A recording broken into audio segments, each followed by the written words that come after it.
Hello, Cliff Stanwyck, Stanwyck Real Estate, and today we're talking about the tipping point of selling your older home. Want to thank you today for joining me. This is kind of the other side of the coin when I talked about why buyers don't want an older home. It's essentially the same story. It's the cost of money, and the buyer has to first of all want to buy an older home, and you have to remember the age of people buying older homes is going up, and for most of these buyers, the oldest thing they've ever owned is their car, and now they're looking at 15, 20-year-old homes that may or may not have been well maintained. And the dysfunction of real estate is that we're not having sellers perform all these inspections and pre-sale reports, and it's just a trail of tears. But today I want to talk about the other side of the coin, which is if you're a seller, right? And I want to talk about, again, the cost of money is just a big hindrance for you making improvements to this house. And most of you have very low rates. So I just want to step into my disclaimer here. And that is basically the material and information presented here is for general information purposes only. At the end of this whole process, I'm not giving financial advice, but I am speaking from my own personal experience. The two things at the end of working for 40 years has been the equity in my home and the money I put away in my retirement account. So if I had it to do all over again, I probably wouldn't have bought essentially a 30-year-old home when I came to Loomis. But Loomis, again, is a very unique situation. There isn't a lot of options for new homes in Loomis, but my general advice has been promoted, and I think I've backed it up with numbers, that if you are buying a home, you should be buying a newer home. And if you're living in an older home, you should be considering buying new, given the trajectory of how many more years you're going to be in the area. I think if you're going to be in the area for 10 or more years, I think you definitely have to do the newer home evaluation. So let's hop in to some numbers here. And what I'm going to do is I always kind of like to look at Roseville. And so this is the latest data, which is always lagging in Roseville. Roseville says that the home values are 621. The reality is those values are not. That is not the case. The values really for Roseville are kind of cooked when it comes to Zillow. And I'm not going to go over a long point of this, but I just want to go over and tell you I looked at a bunch of houses that were sold a year ago. I've looked at the current MLS data, and the bottom line is that the average or the median home price for new homes is around 621,234, which matches up pretty good with the 621,875 for Zillow. However, when you start looking at these older homes, and I was basically looking at all the 3-bedroom, 2-bath, because I thought that would be an easy way to kind of keep it apples and apples, right? The reality of it is that the median sold is a lot less, okay? And that is part of the dynamic. And then the other piece of it is I basically did a analysis based on the loans that there was 4 properties in Roseville where I looked at that were anywhere from new to basically 2001 to 2008, and I kind of just looked at they were bought a year ago, and I looked at their loan and I looked at their equity based on the current Zestimate, and then I looked at 80% of the equity, and then I subtracted that amount essentially from the from their loan, and that gave me how much they could get a HELOC with. And so what I want to share with you, even if you bought a house a year ago, right, Zestimate's really telling you don't have a lot of money in your house, right? And it's a relative number, and I know there's a lot of arguments about Zestimate, but just look at it from the standpoint of you bought a house. Zestimate is probably not a bad, you know, uh, you know, number. And now looking at your loan versus your equity, and how much of a HELOC you could get. Well, bottom line is 50% of the homes last year can't get any HELOC, and two of them can get a HELOC, but it's limited to $40,000 for one and about 88,000 for the other, right? And so this is part of the nightmare of this current market. Okay, the nightmare of this current market is the cost of money, right? And you have to kind of look at what you're doing when you dump a bunch of money or spend a bunch of money on a older home. And the answer is not only are you destroying the equity because you've taken that money out of it when you go to sell it, but you're also paying for that equity, right? And I know there's a few use cases for using equity. Again, if you live in Loomis, you don't have a lot of new home choices for a newer home if you want more than an acre or 5 acres of property. That doesn't exist. But in Roseville, you have a lot of options, right? And another thing I wanted to kind of cover off is just kind of what's going on with banking. Banking is changing, and it's not changing for the better. And here's Wells Fargo. New home equity lines of credit are currently unavailable. Now, if you don't remember in 2008, what went away was HELOCs. Not only were HELOCs gone away, but most banks ended up freezing home equity lines of credit. And I can share with you that I've talked to a lot of appraisers, and lately they're going back, and these people are pulling home equity out of their house, even though they're paying 8 to 10% for the money. And yes, that's really the rate. You might be able to find some lower ones, but you're paying points, which is 1% of the loan. So, you're buying down the rate. And then most of these HELOCs are variable rate. And as you know, rates are high. And I don't really see in the next couple of years that we're really going to get under, 5% for any of these home mortgages, never mind that the home equity lines are usually higher.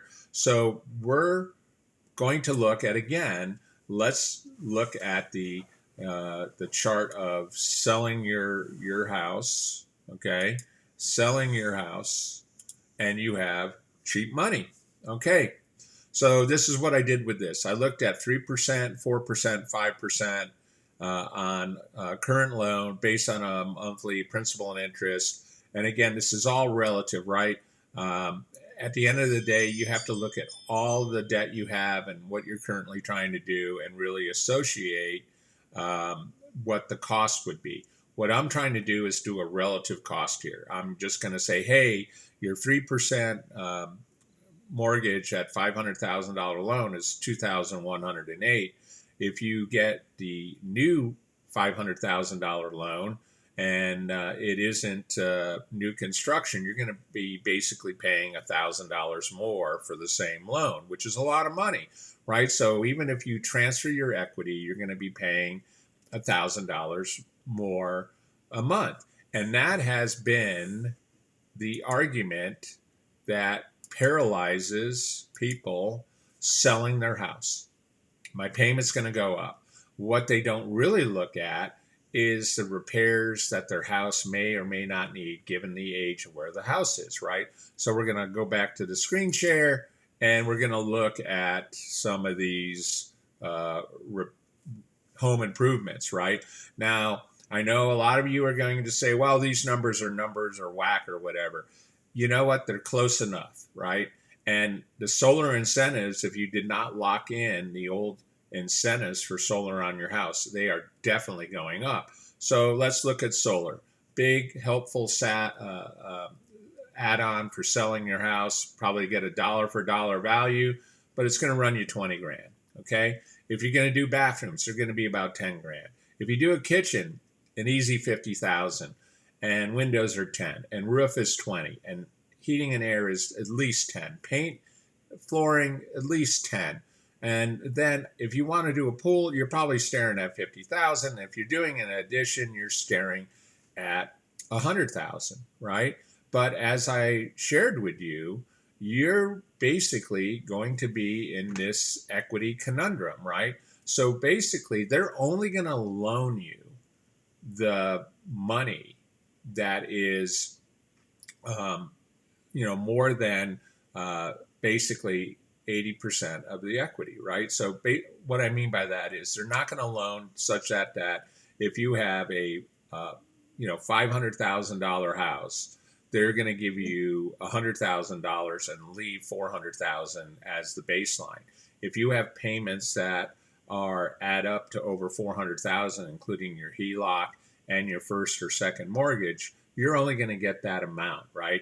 And as I tried to share with you before, they are the whole home equity line thing is tightening up, right? So again, this may not even be an option anymore because you may not be able to get a home equity line depending, like if you're with Wells Fargo, you have no home equity line. That means you're going to have to go to someone else, and that's not a huge deal, but it just means that you're going to have to go out and probably trust somebody that you may or may not trust or have a good relationship with. But either way, you know, um, Wells Fargo is not in the home equity game. A matter of fact, they're not even in the mortgage game right now either. So anyway, so we look at these payments, and if you had a 3% payment, it's 2108, and if you had a 4% payment mortgage, it's 2387. Now, about 70% of the homes have less than 4%, and about 30% have less than 3%. And a lot of you may be still between 4 and 5. Now, the thing I really wanted to point out here is the cost of home equity line money, okay? This is just the payment. There's probably some fees on top of this that's going to be added in. Again, I'm not offering financial advice. Today's exercise is just to say, hey, I need repairs. We're going to do it. Chances are 25,000 isn't going to get it done. 50,000 maybe will get you where you need to go. That's going to be $367, right? So if I take the home equity line down here and I chug the number 367 in here, okay, and that means that even with your old payment, now you're up to 2475, right? But you could get a new loan at 5.5% with a new construction builder. And why am I kind of going down that road? Well, you'll find out that there is a lot of incentives out here. But the thing I want you to notice here is you're paying points to buy down these mortgages. You're paying 2 points. So 500,000, that means you'd have to have $10,000 of money just paid towards your loan, right? And people, again, they'll sit there and say, well, 10 grand, that's not a big deal. Well, take a look at over 10 years, that's essentially 120 months. That's almost $87 a month extra on top of your payment to buy this payment down, right? And if we go back and we look again at the difference in the payments, right? And this is where it always gets in the weed. When you start looking at $87 worth of payments to buy the mortgage points down, right, to this 5.5, right? You're saving some to get down here. You're saving a couple hundred to spend 80, but you're still spending money, right? So what I'm really trying to go through here is when you start looking at your low interest rate mortgage on your house and you look at the cost of repairs, and I will be frank with you, it's spendy to do anything with your house. I don't care if it's landscaping, painting, even do it yourself. Go to a Home Depot, go to a Lowe's, and you will be absolutely flabbergasted with the cost of materials to do this. And when you go talk to these professionals that are in this business, there's been significant wage increase since COVID, and of course, workers' compensation insurance and all these things. So the money really adds up. And what I'm trying to really share here with you is that even with the fact that a lot of new construction has basically mortgage rate incentives, you're probably going to be down to the 5 and the 5.5%. So if you go look at the the worst case, or you go look at what I've done here with the numbers, you're essentially, depending on your situation and depending on how much money you've spent to do repairs, you can in essence, if you have a 4% loan and $100,000 worth of repairs, you can pretty much get a new house and save almost $300 a month. If you have an older house and say you don't want any equity line, right? You're not going to do any equity line on it. You're basically going to go up $731 and you're going to have a brand new house. And that's what I'm trying to share with you. Homes are, for most of us, they're the largest part of our wealth that we create over the lifetime of working. It's just the way it is. Again, not financial advice, but the reality is that when you get to be my age, and I'm in my 60s, one of the big regrets was I wish I had bought more real estate, right? Forsake the brand new car, drive a beater, and buy what they call a door, buy a rental property, or live in a house for 5 years and then buy another new house. Because the equity is going up on these new houses, if there is equity going up, and the equity on these older homes is not going up. So again, I just want to say the problem with you and your older house is you're getting kind of tunnel vision over what the cost of the mortgage is versus what the cost of the repairs are versus the declining equity that's currently happening at a much higher rate for older homes, plus the payment that you will have when you do pull that equity line out if you decide not to move, because repairs are inevitable with an older house. So my recommendation is if you need help evaluating your property value and the property repairs, let's chat. Be more than willing to help you. I can be found at Cliff Stanwick Real Estate on YouTube and on Facebook. I do have a website at stanwickre.com. You can always reach out and contact me. You can get a home value for your property there as well.